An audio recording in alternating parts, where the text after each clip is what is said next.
Guys, मैं हूं Ayushi Bordia and welcome back to my channel. NET JRF का एग्जाम बहुत पास आ रहा है, तो तैयारी कैसी है आप लोगों की? देखो भाई, 21 फरवरी को आप लोगों का एग्जाम है और अब हार्डली 10-15 डेज बचे हैं एग्जाम के प्रिपरेशन में। तो आज की वीडियो में हम बात करेंगे हिंदी लिटरेचर पेपर 2 के बारे में, उसकी प्रिपरेशन स्ट्रैटेजी के बारे में, कौन से टॉपिक्स इंपॉर्टेंट हैं, कौन सी यूनिट्स इंपॉर्टेंट है, कौन सी टेस्ट सीरीज आपको लेनी चाहिए। ये सारा डिस्कशन हम आज के वीडियो में फटाफट से कर लेंगे।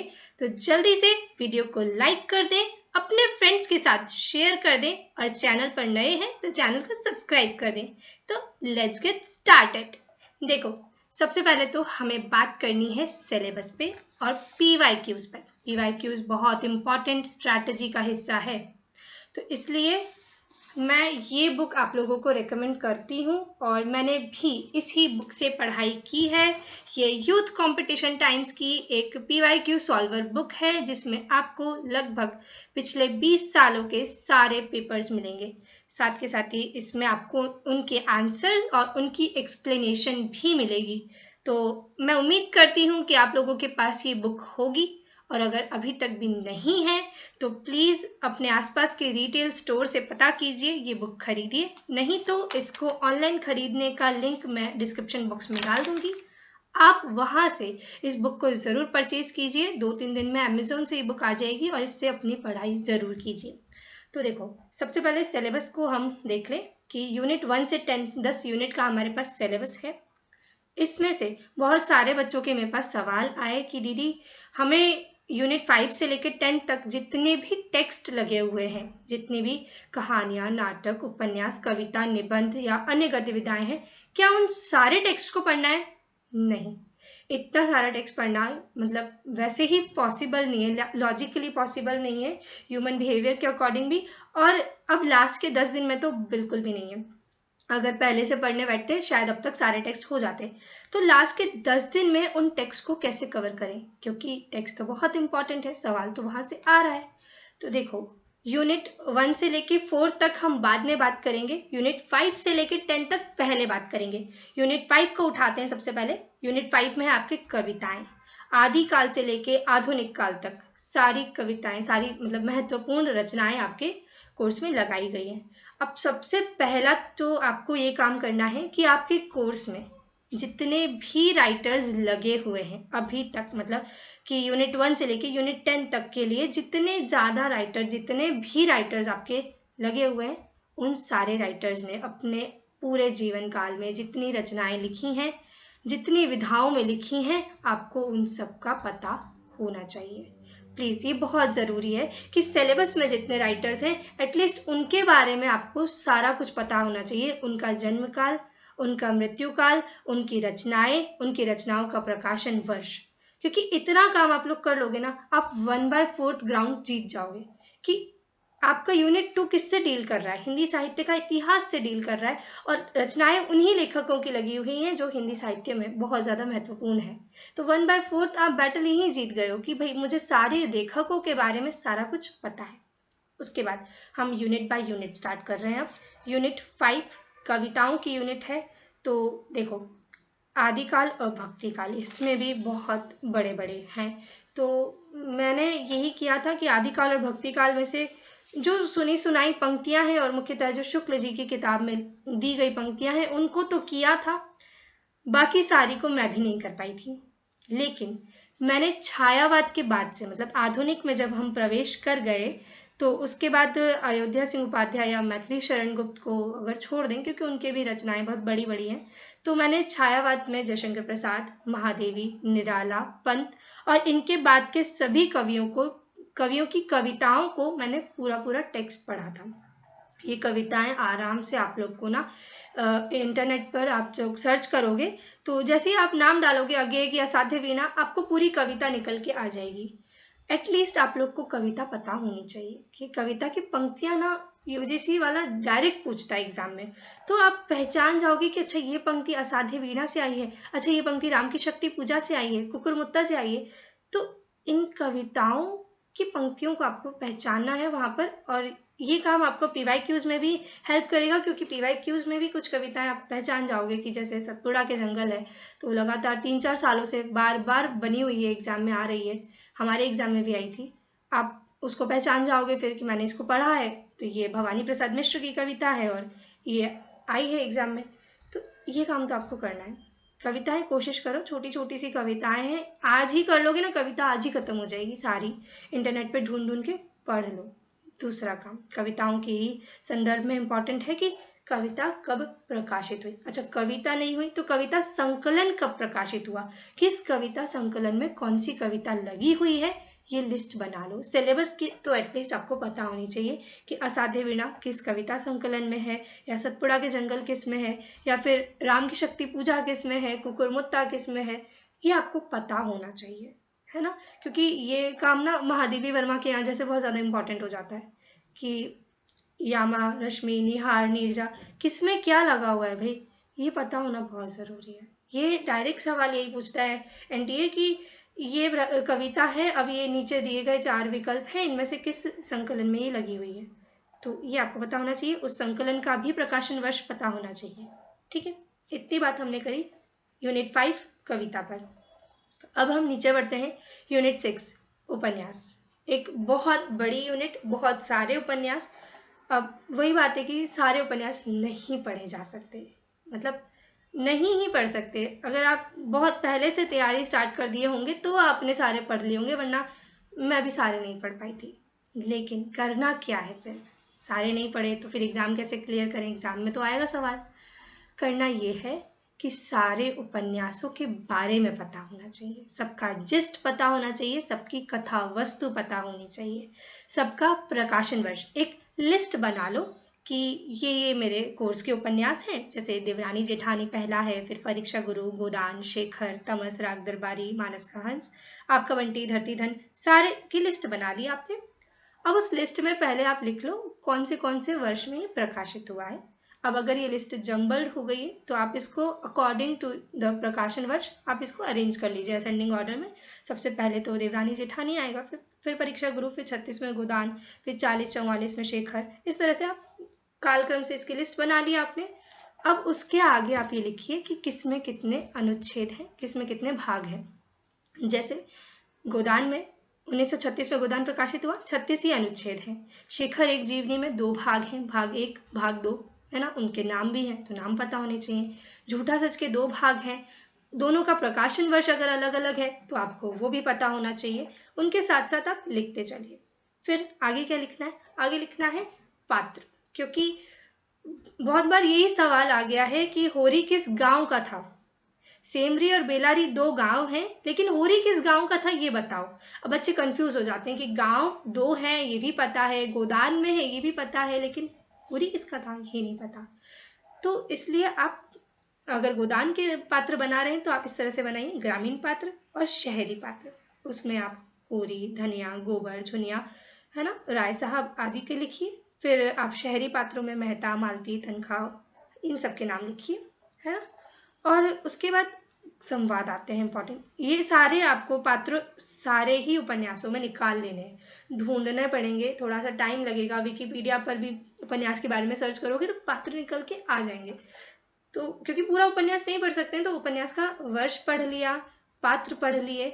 अब संवाद इंपॉर्टेंट होते हैं। कुछ कुछ पंक्तियां आ जाती हैं डायरेक्ट, गोदान की पंक्ति तो हर साल आती है, एक न एक गोदान की पंक्ति आएगी ही आएगी। तो अब क्या करें, गोदान के बारे में तो मैं बता सकती हूँ कि भाष्मी अकेडमी नाम का चैनल है डॉक्टर भानु प्रताप सिंह सर का, और उन्होंने अपने चैनल पर गोदान के 90 महत्वपूर्ण कथन ये वीडियो बनाकर डाला हुआ है। तो आप उस वीडियो को देखिए, और आप सर के चैनल पर ही अन्य गद्य विधाओं के भी बहुत सारे मटेरियल डाले हुए हैं सर ने बनाकर, तो उन वीडियोस को देखिए। इससे आपका टेक्स्ट तैयार होगा और आपकी पकड़ मजबूत होगी पढ़ाई पर, सिलेबस पर। ठीक है, तो इस तरह से आपने प्रकाशन वर्ष, अनुच्छेद, भाग, पात्र, संवाद कर लिए। ये बहुत महत्वपूर्ण हिस्सा है क्योंकि पंक्तियां आपके लिए हर जगह इंपॉर्टेंट हो जाती हैं। कविता की, उपन्यास की, नाटक की, कहानी की, किसी की भी पंक्ति यूजीसी नेट पूछ सकता है। तो फिर दिक्कत ये हो जाती है कि किसकी पढ़ूं और किसकी छोड़ूं, कौन ज्यादा महत्वपूर्ण है, या पूरी रचना में कौन सी महत्वपूर्ण है। तो इसके लिए एक काम तो गोदान के लिए आप भाष्मी अकेडमी के चैनल पर जा सकते हैं। दूसरा काम आप ये कर सकते हो कि दृष्टि पब्लिकेशन की जो गाइड आती है यूजीसी नेट जेआरएफ की, उन्होंने अपनी गाइड में पंक्तियां बड़े अच्छे से दी हुई हैं। तो मेरे पास दृष्टि पब्लिकेशन थी नहीं, तो इसलिए मैंने उसको ऑनलाइन पढ़ा था। ऑनलाइन पीडीएफ के फॉर्मेट में भी दृष्टि पब्लिकेशन मिल जाती है, आप पंक्तियां वहां से पढ़ लो और कालक्रम लिख लो। और ये गोविंद पांडे वाली गाइड है, इसमें भी कालक्रम बहुत अच्छे से दिया हुआ है, तो यहाँ से कालक्रम कर लो, दृष्टि से पंक्तियां कर लो, ठीक है, उपन्यास हो जाएगा आपका। अब आते हैं हिंदी कहानी वाली यूनिट पर, यूनिट 7। कहानियां मैं कहूँगी छोटी छोटी हैं सारी, तो सारी पढ़ लो। मैंने कहानियां सारी पढ़ ली थी, हो भी गई थी आराम से, बहुत दिक्कत आई नहीं थी, समझ में आ जाती हैं, बहुत ज़्यादा क्लिष्ट कहानियां तो है नहीं। और फिर भी अगर आप पूछोगे कि कौन सी ज़्यादा महत्वपूर्ण कहानी है, तो मैं कहूँगी कि परिंदे कहानी को बिल्कुल ज़रूर से पढ़ना। परिंदे एक बहुत इंपॉर्टेंट कहानी है निर्मल वर्मा की, और उसकी पंक्तियाँ, उसके पात्र हर साल किसी न किसी तरह से एनटीए पूछता रहा है, तो आप परिंदे को ज़रूर से पढ़ना। कहानी में भी सेम बात करना, आप कहानी का प्रकाशन वर्ष लिखना, कहानी किस कहानी संकलन में संकलित है वो ज़रूर लिखना, कि ये ही पूछ लेते हैं कि ये कहानी किस में संकलित है। फिर उसके बाद वो कहानी कब प्रकाशित हुई, ये हो गया, संकलन हो गया। कहानी के पात्र इंपॉर्टेंट है, कितने पात्र हैं, कौन कौन पात्र हैं, कहानी की शैली क्या है, ये भी इंपॉर्टेंट है। शैली का जो सवाल बनता है मुख्यतः उसने कहा था से बनता है, क्योंकि वो पूर्व दिक्ति शैली की कहानी है, तो इसलिए आपको पता होना चाहिए। फिर रेणु की कहानियां इंपॉर्टेंट है, तीसरी कसम और लालपान की बेगम। और ये मैंने जो ट्रेंड देखा, ये पीवाईक्यू सॉल्व करते करते मुझे फील हुआ कि एक साल वो तीसरी कसम से सवाल पूछता है, एक साल लालपान की बेगम से पूछता है ना, ऑल्टरनेट चलता रहता है, पर इनकी कहानी आती जरूर है एग्जाम में, इसलिए पढ़नी बहुत जरूरी है। कहानी का भी आप क्रम बना लेंगे, संकलन बना लेंगे, तो आपके लिए सहूलियत होगी। अब नाटक पर आते हैं। नाटक में भी वही बात करनी है कि नाटक कब प्रकाशित हुआ, नाटक का पात्र कौन कौन है। अब पात्रों में आपको सबसे ज्यादा प्रॉब्लम आएगी प्रसाद के यहाँ, क्योंकि स्कंदगुप्त और चंद्रगुप्त में बहुत सारे भर भर के पात्र हैं, तो उनसे सवाल ना कम ही आते हैं, मतलब वो मुश्किल है तो उनसे सवाल भी कम आएंगे। सवाल ज्यादा कहाँ से आते हैं, भारत दुर्दशा से आते हैं, अंधेर नगरी से आते हैं, अंधायुग के काल विभाजन पर, मतलब उसके जो उसमें विभाजित किया हुआ है ना, कि पहला दृश्य, दूसरा दृश्य, तीसरा दृश्य, ऐसे 5 दृश्य हैं, बीच में एक अंतराल है, तो उस पर सवाल जरूर आता है। अंधायुग का आप वो तैयार कीजिएगा कि ये कौन सा दृश्य है, उस दृश्य के नाम भी है ना, क्योंकि इसलिए अंधायुग इंपॉर्टेंट हो जाता है। मोहन राकेश के दोनों नाटक बहुत इंपॉर्टेंट है, आधे अधूरे और आषाढ़ का एक दिन, दोनों से ही सवाल हर बार आया ही आया है। जैसे मैंने कहा था ना, तीसरी कसम और लालपान से आता है ऑल्टरनेट, वैसे ही आधे अधूरे और आषाढ़ से भी आ जाता है। ऐसे ही एक बकरी और एक और द्रोणाचार्य फिर इंपॉर्टेंट हो जाते हैं, क्योंकि वही एक और द्रोणाचार्य में कहानी बदल बदल के चल रही है, अभी वर्तमान है, फिर थोड़ी देर बाद पूर्व दीप्ति में चली जाएगी, तो एक और द्रोणाचार्य भी इसलिए महत्वपूर्ण हो जाता है। महाभोज को पढ़ लोगे तो नाटक में भी महत्वपूर्ण है और उपन्यास भी है, तो महाभोज के पात्र ना दोनों जगह काम कर जाते हैं। हाँ, लेकिन प्रकाशन वर्ष दोनों का अलग अलग है, तो नाटक का अलग याद करना और उपन्यास का अलग याद करना। हिंदी निबंध यूनिट 9 पर आते हैं। तो मैंने कहा ना, हिंदी निबंध और अन्य गद्य विधाएं 9 और 10 यूनिट को आप थोड़ा सा मिला करके भी पढ़ सकते हैं। इम्पॉर्टेंट निबंध अगर पूछोगे तो हजारी प्रसाद द्विवेदी का नाखून क्यों बढ़ते हैं, इम्पॉर्टेंट है। रामचंद्र शुक्ल का कविता क्या है, इम्पॉर्टेंट है। फिर भारतेंदु का ये जो भारतवर्षोन्नति कैसे हो सकती है, इम्पॉर्टेंट है। शिव शंभू के चिट्ठे, शिवमूर्ति, मजदूरी और प्रेम, उठ जाग मुसाफिर, संस्कृति और सौंदर्य। फिर वही है कि पढ़ना चाहो तो मिल जाएंगे ये निबंध, इंटरनेट पर भी अवेलेबल हैं, और नहीं तो इनका जिस्ट सुनना चाहते हो तो भानु प्रताप सिंह सर ने भाष्मी अकेडमी नाम के चैनल पर इन सबका जिस्ट प्रोवाइड किया हुआ है। यूनिट 10 की अन्य गद्य विधाओं की इंपॉर्टेंट रचनाएं पढ़ाई हुई हैं, और यूनिट 9 के हिंदी निबंधों का जिस्ट प्रोवाइड किया हुआ है। आप उस चैनल पर जाकर इनके फ्री वीडियोस को जरूर देख लें, आपका टॉपिक तैयार हो जाएगा, आपको स्टोरी पता लग जाएगी कि निबंध की क्या स्टोरी है, उस आत्मकथा में क्या स्टोरी लिखी है, लेखक कौन है। वो कभी कभी बहुत इजी सवाल पूछ लेता है, हमारे टाइम में बहुत ज्यादा इजी सवाल ये आया था कि हरिवंश राय बच्चन की 4 आत्मकथा है, तो उन्होंने अपने बचपन का जिक्र किस आत्मकथा में किया है। अब इसको थोड़ा सा कॉमन सेंस से बनाओ तो उसमें जितने नाम थे आपके सिलेबस में तो उनमें से एक ही है कि क्या भूलूं क्या याद करूं, तो वैसे ही वो उसमें टिक हो जाता। और नहीं तो मैंने पढ़ा था तो मुझे ये भी पता था कि हाँ क्या भूलूं क्या याद करूं में ही उन्होंने अपने बचपन का जिक्र किया है। तो ऐसे बहुत सीधे सवाल होते हैं, बस आपको रचना के बारे में पता नहीं था इसलिए वो सवाल छूट जाते हैं। तो प्लीज इन रचनाओं के बारे में जितना ज्यादा से ज्यादा रचना के बारे में आप पता कर सकते हो उतना कर लो, चीजों को छोड़ के मत जाओ। यूनिट 5 से लेके 10 तक के टेक्स्ट अगर अच्छे से कर लोगे, सबका प्रकाशन वर्ष, सबका संकलन, सबके पात्र, सबके इम्पोर्टेंट संवाद, सबके भाग, अनुच्छेद, या नाटक है तो नाटक में कितने दृश्य हैं, कितने अंक हैं, ये सारी लिस्ट अगर आपके टिप्स पर तैयार हो जाएगी ना, आप बहुत बहुत बड़ी लड़ाई जीत जाओगे। फिर आपको डर नहीं लगेगा कि मुझे कितना और पढ़ना है, मैं क्या क्या पढूं, क्या क्या पढूं, इतना बड़ा सिलेबस है मैं कैसे कवर करूं। क्योंकि यूनिट 5 से लेकर 10 तक अब फोकस कर लो। ये लास्ट के 10 दिन इन 6 यूनिट्स को दे दोगे, आपका गेम चेंज हो जाएगा। आपकी स्ट्रैटेजी ये रखो कि अब यूनिट 2 नहीं पढ़नी है। यूनिट 2 में तो पूरा इतिहास है, क्योंकि अब कितना पढ़ोगे। इसमें तो फिर यही है कि सारे उपन्यास, सारी कहानी, सारे नाटक, सारा निबंध जितना आज तक लिखा गया है सब पढ़ना है। यूनिट 2 पॉसिबल ही नहीं है पूरी कवर कर पाना। इसलिए कह रही हूँ यूनिट 5 से 10 तक को बहुत वेटेज दो, और यूनिट 1 को भी, क्योंकि यूनिट 1 से बहुत सारे सवाल आते हैं और इजी सवाल आते हैं, मतलब मार्क्स गेनिंग सवाल होते हैं। जैसे भाषा के विभाजन पर सवाल आता है, या विश्व की भाषाओं के वर्गीकरण पर आता है, हिंदी की भाषा और बोलियों के वर्गीकरण पर आता है कि हिंदी की कितनी उपभाषा, कितनी बोलियां, कितने अपभ्रंश हैं, तो उन पर पकड़ बनाओ। हिंदी के अनुच्छेद पर सवाल आ जाता है, अनुच्छेद 343 में क्या है, अनुच्छेद 351 किससे डील करता है। तो ये जो विकास हुआ ना हिंदी का, राजनीतिक विकास, या हम कह सकते हैं ये जो आधुनिकरण जो आधुनिक विकास हुआ ना, यूनिट 1 में जो दिखा हुआ है आपके, हिंदी का भाषा विज्ञान, हिंदी का विकास, है ना, वो इम्पोर्टेंट है। उस पर आप पकड़ बना लो। खड़ी बोली के बारे में, ब्रज भाषा, अवधि के बारे में, इनकी बोलियों के बारे में आपको पता होना चाहिए। बोलियों के नामकरण कर्ता कौन है आपको पता होना चाहिए, क्योंकि ये छोटी छोटी चीजें ना आपको नंबर दिला जाएंगी। आप मतलब अभी आप गौर नहीं करोगे कि अब नाम किसने किया है, मैं ये क्यों याद करूं, पर वहां पे वही सवाल कर लेगा कि ग्रियर्सन ने किस बोली का नाम रखा था। फिर आप पछताओगे कि मैंने ये क्यों नहीं पढ़ा। आप यूनिट 2 में उलझ जाओगे अभी कि मैं सारा इतिहास, सारा साहित्य करूं। आप इनको छोड़ दोगे तो यहाँ एग्जाम में यही सवाल आ जाएगा, फिर आप परेशान हो जाओगे। ठीक है, तो हमने बात करी यूनिट 1, यूनिट 2, 5, 6, 7, 8, 9, 10 के बारे में। यूनिट 3 और 4 का क्या हुआ, उनमें क्या करना है। यूनिट 3 आपका साहित्य शास्त्र से डील करता है। तो अगेन एक बहुत बड़ी यूनिट और एक अनप्रेडिक्टेबल यूनिट है। से बता रही हूँ, भारतीय काव्य शास्त्र और पाश्चात्य काव्य शास्त्र दोनों मिलाकर ये यूनिट बहुत बड़ी हो जाती है, मुश्किल भी हो जाती है। तो मुझे तो एग्जाम के अंत तक भी समझ नहीं आई थी कि क्या है, मतलब कैसे याद करूं मैं इसको।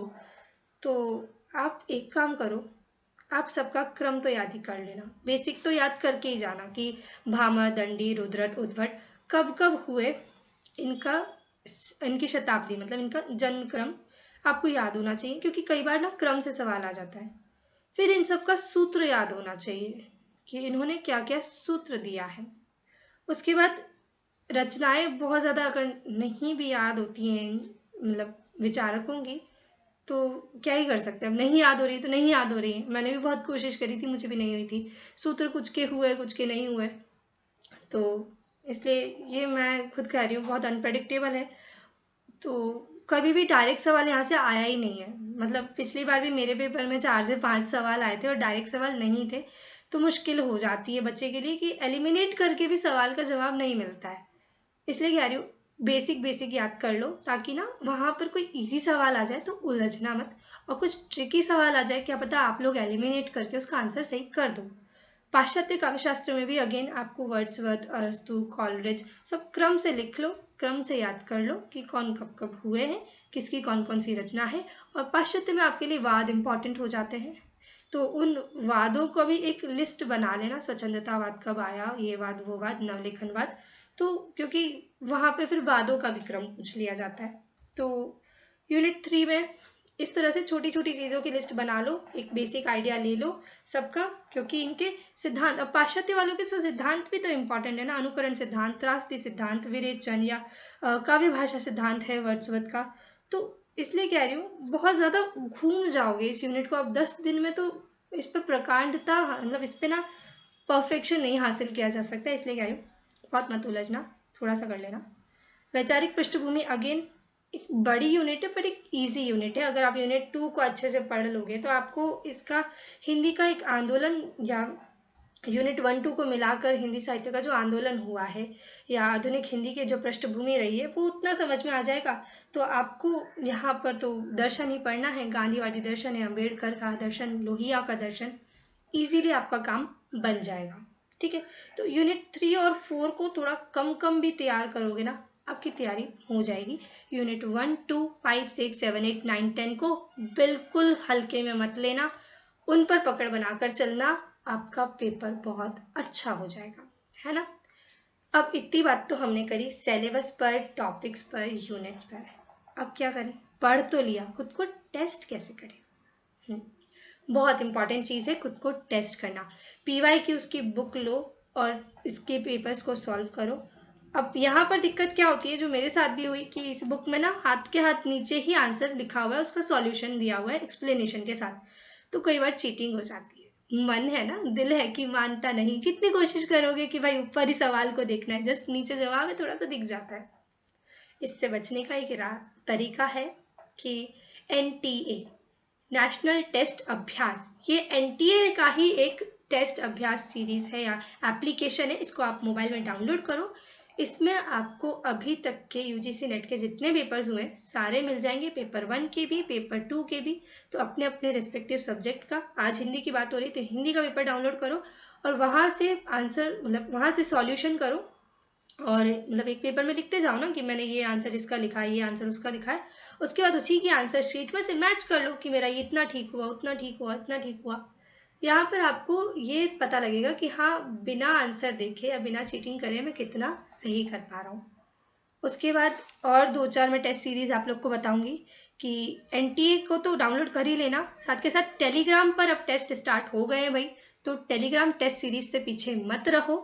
2 इम्पॉर्टेंट ग्रुप्स में बताऊंगी, उनको ज्वाइन कर लेना। एक तो नेट JRF 2023, ये ग्रुप का नाम है, यहाँ पे लगभग 2-3 हज़ार बच्चे हैं, रोज टेस्ट देते हैं ये लोग, तो नेट JRF 2023 वाला ग्रुप है, इसको ज्वाइन करना। और एक है हिंदी साहित्य ऑनलाइन टेस्ट ग्रुप, ये बहुत इंपॉर्टेंट टेस्ट ग्रुप है, यहाँ पर रोज दिन में 3 बार टेस्ट होते हैं। और मैं तो यही करती थी कि इनके तीनों के तीनों टेस्ट सीरीज ना अटेंड करती थी, 10-10, 15-15 मिनट के ये मतलब रोज का शेड्यूल बना के टॉपिक बाय टॉपिक ये लोग टेस्ट करते हैं।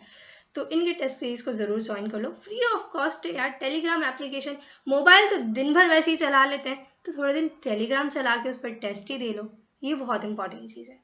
फिर एक पेड टेस्ट सीरीज में आपको बताऊं तो Bhanu Pratap Singh sir Bhashmi academy channel पर पेड टेस्ट सीरीज लेकर आ चुके हैं, आप उनकी टेस्ट सीरीज भी ज्वाइन कर सकते हो। मैं चैनल का लिंक आप लोग को डिस्क्रिप्शन बॉक्स में दे दूंगी, कैसे उस चैनल को ज्वाइन करें, सब्सक्राइब करें, और वहां पर जाकर आपको पता लग जाएगा कि आप टेस्ट सीरीज कैसे ज्वाइन कर सकते हैं।